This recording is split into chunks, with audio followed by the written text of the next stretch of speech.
읽은 본문 말씀 잠시 생각을 하도록 하겠습니다. 하나님께서는 죽기까지 순종한 아들에게 이 우주의 모든 권세와 영광을 맡기셨습니다. 예수님 안에 인간의 생사화복, 한 나라의 멸망과 또 흥함이 들어있습니다. 한 가정의 모든 복이 예수님 안에 있습니다. 하나님은 예수님을 중심으로 해서 온 우주를 움직이고 계십니다. 그러므로 우리 인간이 이 예수님을 믿는다라고 하는 것, 이것은 이 땅에서 최고의 성공입니다. 이 땅에서 눈에 보여지는 많은 성공과 또 부귀 영화라고 하는 것들이 있습니다. 그것은 예수님의 영광과 권세에 비하면 바닷가에 모래 한 알밖에 되지 않습니다. 진짜 백이 성공은 사람이 예수님을 내 구주로 믿고 예수님이 편들어주는, 예수님이 책임져주는 사람이 되는 데에 있습니다. 여러분은 어떻습니까? 예수님께서 편들어주는 사람임을 믿습니까? 예수님께서 여러분을 잊지 않으시며 여러분의 일평생을 보호하시며 복된 길로 인도하심을 믿습니까? 이게 믿겨져야 예수님을 믿는 것입니다.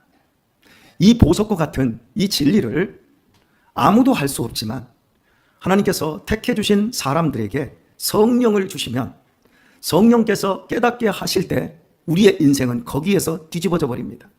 우리가 어디에서 태어났든지 지금 형편이 어떤 안 좋은 형편에 있다 할지라도 우리가 예수님을 내 편으로, 예수님이 나의 구주가 되시고 내가 예수님의 양이 되고 예수님은 나의 목자가 되어질 때 우리네 인생은 거기서부터 달라지고 축복으로 변하게 되어 있습니다. 믿음이 중요합니다. 믿음은 모든 것을 이깁니다. 믿음은 눈에 보이지 않고 손에 잡히지 않고 귀에 들리지 않습니다. 그러나 믿음의 선진들의 축복을 보게 되면 바로 그 믿음이 증거가 되어서 자신들의 삶을 하나님께 붙잡히게 만들었고 그 믿음대로 하나님은 역사하시고 축복해 주셨습니다. 그래서 예수님께서도 이 땅에 오셔서 믿음에 대해 말씀하실 때 두 가지로 말씀하십니다. 네가 믿으면 영광을 보리라. 이렇게 말씀하셨습니다. 그리고 여러분들이 아주 잘 익숙하게 알고 있는 말씀, 네 믿음대로 될지어다. 예수님이 그리 말씀하셨습니다. 여러분은 이 두 가지의 말씀을 잊지 않으시기를 권면드립니다. 여러분의 믿음대로 되어집니다. 여러분이 믿으면 영광을 보게 될 줄 믿습니다. 우리에게는 믿음이 생명입니다. 빌립보서에서 가장 강조되는 것이 기쁨입니다. 기뻐하라. 내가 다시 말한다. 기뻐하라. 정말로 너희들에게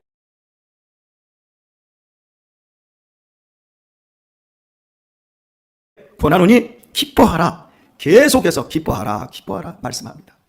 왜냐하면 우리는 예수 그리스도 안에 있기 때문이다. 바울 사도가 비록 자신은 로마의 지하 감옥 음습한 곳에서 내일 죽을지 모레 죽을지 모르는 바람 앞에 등불과 같은 고단하고 괴로운 삶이었지만 본인이 기뻐하고 있기에 빌립보 교회를 향하여 기뻐하라고 계속해서 권면하고 있습니다.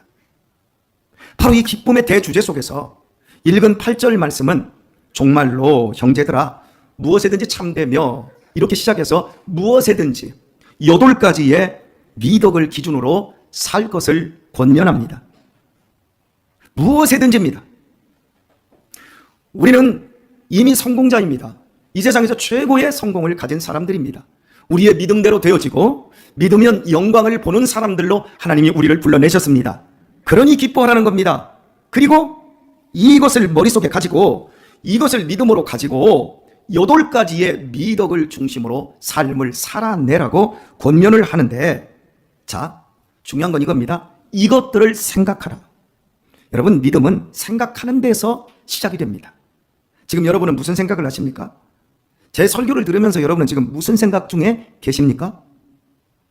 제 설교를 잘 따라오고 계시고 동의하고 계시고 이해하고 계시고 깨닫고 계십니까? 아니면 그냥 저 혼자 설교하고 여러분의 귀에서 귓전만 때리고 여러분의 의식 수준까지는 전혀 말씀이 파고 들어오지 않습니까? 말씀이 우리의 의식에 들어오지 않는 한 우리 안에서 믿음의 역사는 일어나지 않습니다. 그래서 이것들을 생각하라. 모든 것은 생각에서 나옵니다. 인간 역사, 인간의 지금 현재 살고 있는 이 문명, 이 모든 건 다 인간의 생각에서 나왔습니다. 인간의 생각에서 나오지 않은 유형, 무형의 것은 단 한 가지도 없습니다. 다 생각에서 나왔습니다. 생각이 못 미치는 사람은 어리석은 사람입니다. 생각이 넘치는 사람은 인생을 쾌활하게 살 수 있습니다. 생각이 모자라면 삶도 모자라게 되어 있습니다. 그러나 생각이 바르고 생각이 복되고 생각이 괜찮으면 그 사람은 바른 인생, 복된 인생, 괜찮은 인생이 되어집니다. 가끔씩 말합니다. 난 생각 없이 말했는데 아니요. 분명히 생각했어요. 쉽게 생각했지요. 우리의 마음은 생각의 공장입니다. 우리의 마음 관리를 잘 하게 되면 생각을 잘 만들어낼 수 있습니다. 그래서 이 마음에 무엇이 늘 있어야 되냐면 하나님의 말씀이 있어야 됩니다. 온 우주를 창조한 하나님의 말씀이 내 마음 속에, 이 작은 우주거든요. 이 마음 속에 하나님의 말씀이 담겨 있을 때 우리는 이 땅에서 아름다운 사람으로, 참된 것, 옳은 것, 미덕이 넘치는 생각들로 삶을 만들어 갈 수 있습니다. 최고의 성공은 예수님을 구주로 믿는 것이다. 여러분에게 말씀을 드렸습니다. 여러분은 이 세상에서 무엇을 소유하기를 원하십니까? 따라서 합시다. 무소유로 살자. 소유하려고 하지 마세요. 너무 많이 가지려고 하지 마세요. 하나도 내 것이 없어요. 아멘들을 안 하는 거 보니까 목사님만 그렇게 생각하고 목사님도 그렇게 말씀하시면서 목사님 거 많잖아요. 예, 많아 보입니다. 그러나 죽음 앞에 서면 아무것도 내 것이라고 하는 것이 없습니다. 이 땅에서 결국 인생은 무소유의 삶을 마지막에 종점을 찍습니다. 오늘 본문에서 종말로, 정말로가 아니라 종말로입니다. 한글 성경 개역이 아주 잘 번역을 했어요. 종말로입니다. 정말로가 아니라 종말에는, 우리의 인생 끝에는 반드시 이것만 남습니다. 우리의 인생의 마지막 날에 서면 종말에는 무소유만 남게 되어집니다. 이 땅의 무소유는 두 가지 형태에서 이루어집니다. 갖기 위해서 무진장 애쓰고 많은 것들을 가져보고 많은 것들을 누려봅니다. 그리고 나서 마지막 죽음의 끝자락에 섭니다. 많이 가져봤고 다 누려봤는데 마지막 죽음의 끝자락에 서면 아무것도 없어요. 참된 만족도 누리지 못했어요. 그러면 그때서야 아이고, 나는 인생을 속았구나. 드디어 무소유의 심적 상태에 돌입하게 되어집니다. 반면에 또 하나의 무소유의 삶을 사는 사람들이 있습니다. 저는 그 사람들이 저와 여러분이라고 믿습니다. 왜냐하면 이 세상에 아무리 가치 있는 것도 주 예수보다 귀한 것이 없음을 우리는 알고 있지 않습니까? 우리는 이미 예수님이 나를 가졌고 내가 예수님을 가짐으로 말미암아 최고의 성공적인 인생을 사는 사람이 되었다는 걸 우리는 알고 있지 않습니까? 그래서 세상 소유보다 더 크고 더 귀한 것을 가졌기 때문에 스스로 그래, 절제하며 살자. 저거 욕심내야 나중에 아무것도 아니다. 저거 가져봤자 나중에 더 후회스러울 뿐이다. 그래서 양보하자, 비우자, 내려놓자. 스스로 무소유의 삶을, 적은 소유로 만족하는 감사의 삶을 사는 사람들, 그 사람들이 저와 여러분입니다. 어떤 삶이 자유하고 어떤 사람이 행복한 삶입니까? 바로 최고의 가치이신 예수 그리스도를 가진 사람으로서 스스로가 결정하고 스스로가 선택하면서 스스로가 비우고 스스로가 낮아지면서 살아가는 그 삶, 그 사람이 멋진 삶인 거예요. 두 가지 형태의 이야기를 해드리는데 똑같은 상황인데 두 가지 결과를 만들어낸 상황을 하나 이야기를 해드릴게요.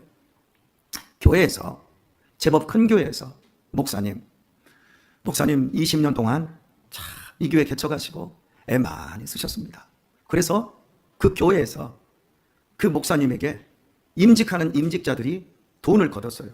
임직자들 13명인가가 300만 원씩인가 이렇게 걷어서 목사님에게 그랜저를 사드렸어요. 목사님이 안 탄다 그러는데도 그랜저를 사드렸어요. 목사님이 안 탄다 그러니까 아예 차를 사다가 마당에다 딱 갖다 놓고 목사님이 타든지 말든지 알아서 하세요. 은혜스러운 교회죠. 또 목사님도 은혜스러운 목사님이시고, 그죠? 그래서 차를 탔어요. 차가 왔어요. 목사님이 차를 딱 끌고 가가지고 중고시장에 가다 그거 바로 팔아버렸어요. 목사님이 타든지 말든지 하세요. 그러니까 알았어요. 그리고 목사님은 그걸 갖다가 팔았어요. 그리고 목사님께서는 차를 아반떼로 바꿔오고 나머지 남은 차액을 그걸 선교사에게 다 보내버렸어요. 그 교인들도 아름다운 사람들이고 그 목사님도 아름다운 목사님 맞지요.